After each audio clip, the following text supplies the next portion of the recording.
बैंकहरूको मुद्दती ब्याज दर घट्यो। कुन बैंकको कति? 1 दर्जनभन्दा बढी वाणिज्य बैंकहरूले पुस महिनाका लागि व्यक्तिगत मुद्दती निक्षेपको ब्याज दर घटाएका छन्।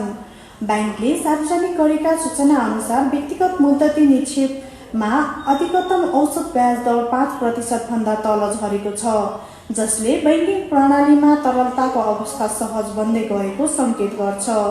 बैंकको पछिल्लो दर अनुसार पुस महिनामा व्यक्तिगत मुद्दती निक्षेपको अधिकतम औसत ब्याज दर 4.834% कायम भएको छ।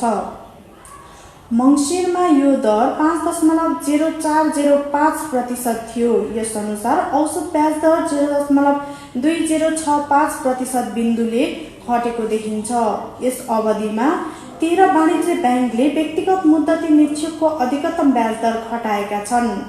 Prime commercial bank, global IMF bank र राष्ट्रिय वाणिज्य बैंकले समान रूपमा 0.5% बिन्दुले ब्याज दर घटाएका छन्। त्यस्तै प्रभु बैंक र कृषि विकास बैंकले 0.48% बिन्दुले तथा कुमारी बैंकले 0.38% बिन्दुले ब्याज दर घटाएका हुन्।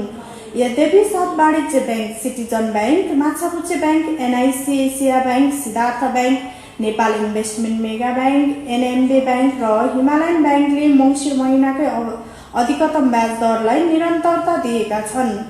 पुस महिनामा व्यक्तिगत मुद्दती निक्षेपमा सबैभन्दा बढी ब्याज दर ग्लोबल आइएमएफ बैंक र हिमालयन बैंकले प्रदान गर्ने भएका छन्, जसमा अधिकतम 5.5% सम्म ब्याज दर उपलब्ध हुनेछ। सबैभन्दा कम ब्याज दर भने प्राइम कमर्सियल बैंकले 4.25% कायम गरेको छ।